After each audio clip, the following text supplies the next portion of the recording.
Exercise 12.1 का ये पहला प्रश्न है। कल हम फॉर्मूला बताए थे। दो वृत्तों की त्रिज्याएं क्रमशः, ध्यान से पढ़ना है, दो वृत्तों की त्रिज्याएं क्रमशः 19 सेंटीमीटर और 9 सेंटीमीटर है। उस वृत्त की त्रिज्या ज्ञात करें जिसकी परिधि इन दोनों वृत्तों की परिधियों के योग के बराबर है। दो वृत्त की त्रिज्या मालूम है, एक का त्रिज्या 19 सेंटीमीटर है, दूसरे का त्रिज्या 9 सेंटीमीटर। कह रहा है कि दोनों वृत्त की परिधि को जब जोड़ दिया जाता है ना, तो एक नया वृत्त की परिधि आ रहा है। 19 सेंटीमीटर और 9 सेंटीमीटर त्रिज्या वाला दो वृत्त है। दोनों वृत्त की परिधि का योग एक नया वृत्त की परिधि बन जाता है। अर्थात पहले वृत्त की परिधि और दूसरे वृत्त की परिधि को अगर हम जोड़ देंगे, एक नया वृत्त की परिधि मिलेगा। तो हमें बड़ा आर यानी ज्यादा है 19 सेंटीमीटर और 9 सेंटीमीटर कम है, तो पहले वृत्त की त्रिज्या कैपिटल आर मान लेते हैं और दूसरे वृत्त की त्रिज्या स्मॉल आर मान लेते हैं। आपके पास मालूम है, दिया है क्या, capital R 19 centimetre, small r कितना है 9 सेंटीमीटर। और प्रश्न में कह रहा है कि दोनों की परिधि का योग, तो दोनों की परिधि, वृत्त की परिधि क्या होता है 2 पाई आर, वृत्त की परिधि क्या होता है 2 पाई आर। इसका 2 पाई आर और फिर इसका भी 2 पाई आर को जोड़ देना है। तो निकालिए, नए वृत्त की परिधि बराबर, नए वृत्त की परिधि, नए वृत्त की परिधि बराबर पहले वृत्त की परिधि, पहले वृत्त की परिधि जोड़ दूसरे वृत्त की परिधि। पहले वृत्त की परिधि के लिए कैपिटल आर और दूसरे वृत्त की परिधि के लिए स्मॉल आर, और नए वृत्त की परिधि के लिए क्या लें 2 पाई R1 ले लेते हैं।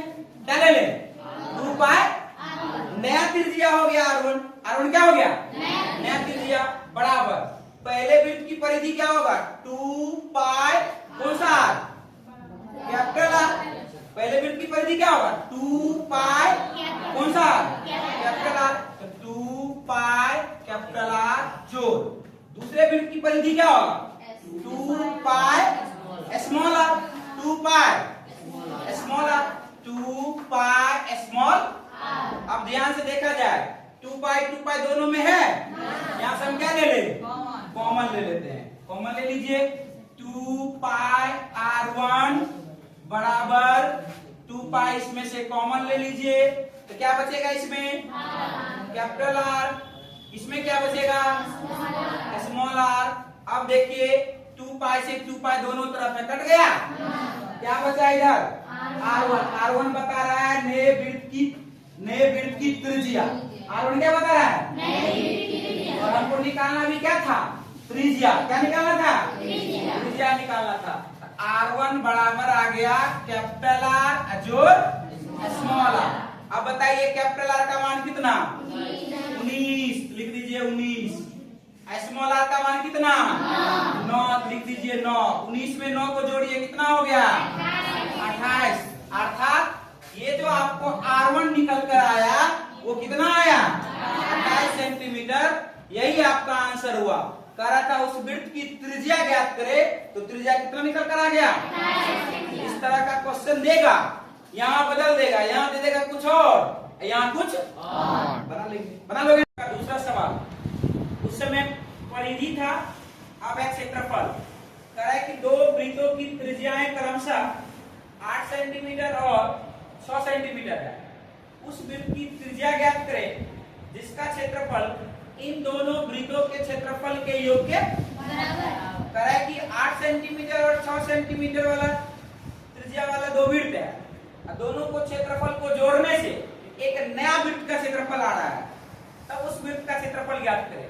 कहने का मतलब ये कैपिटल आर और ये स्मॉल आर, ये बड़े वृत्त की त्रिज्या और ये या चाहे ये पहले वृत्त की त्रिज्या और ये दोनों वृत्त के क्षेत्रफल को जोड़ना है।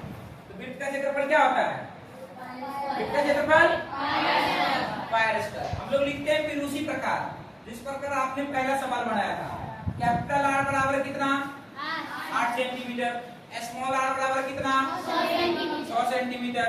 अब इसका क्षेत्रफल को जोड़ना है तो हम लिखेंगे नए वृत्त का क्षेत्रफल बराबर पहले वृत्त का क्षेत्रफल, पहले वृत्त का क्षेत्रफल जो दूसरे वृत्त का क्षेत्रफल, दूसरे वृत्त का क्षेत्रफल। पहले वृत्त का क्षेत्रफल में किसको जोड़ना है? दूसरे वृत्त के क्षेत्रफल को। नए वृत्त का क्षेत्रफल क्या होगा? वृत्त का क्षेत्रफल क्या होता है? पाई आर स्क्वायर। तो इसको लिख देंगे हम लोग पाई r1 स्क्वायर। क्या लिखेंगे? पाई r1 स्क्वायर बराबर पहले वृत्त का क्षेत्रफल के लिए बड़ा r माने थे हमने, त्रिज्या बड़ा r माने थे ना, तो क्या होगा इसका? Pi capital R square. क्या होगा? जोड़ छोटे वृत्त यानी दूसरे वाला वृत्त का क्या होगा? Pi small r square. अब बताओ दोनों में क्या कॉमन आ रहा है? देखो ध्यान से, दोनों में क्या कॉमन आ रहा है? पाई आर। पाई कॉमन ले लीजिए इसमें से। इधर बचा है पाई r1 स्क्वायर बराबर, पाई को कॉमन करो, पाई को क्या करो? कॉमन कर लो पाई को। तो पाई को कॉमन करेंगे तो इसमें बचेगा capital R square. Pi common लिए क्या बचा? इसमें क्या बच गया? जोड़ में स्मॉल r स्क्वायर। तो लिख दो जोड़ में स्मॉल r स्क्वायर। चलो अब देखो पाई से पाई कट गया, दोनों तरफ पाई था तो पाई से पाई कट गया। अब कैपिटल R और स्मॉल r का मान डाल दो। बड़ा वाला r का मान कितना? छोटा वाला r का मान कितना? डाल। ये हो जाएगा r1 स्क्वायर बराबर बड़ा वाला r का मान कितना? 8 का स्क्वायर जोड़ छोटा वाला r का मान कितना? 6 का स्क्वायर। चलो 8 का स्क्वायर करो कितना? 100 का स्क्वायर कितना? 36। तो बन करके आ गया यहाँ पर r1 स्क्वायर बराबर 8 का स्क्वायर कितना? 64 जोड़ 100 का स्क्वायर कितना? चलो जोड़ लो। r1 स्क्वायर बराबर कितना हो जाएगा? 36। 64 को जोड़ लेना 100। स्क्वायर वाला बराबर के दूसरे साइड जाकर के स्क्वायर रूट बनाएगा, यानी वर्गमूल बन जाएगा। तो निकल कर आ जाएगा r1 बराबर रूट अंडर 100। रूट 100 का मान कितना हो जाएगा? 10 हो जाएगा। यानी कि r1 का मान निकल कर कितना आ गया? 10। यही आपका त्रिज्या हुआ नए वाले वृत्त का, यही आंसर होगा। समझ गया?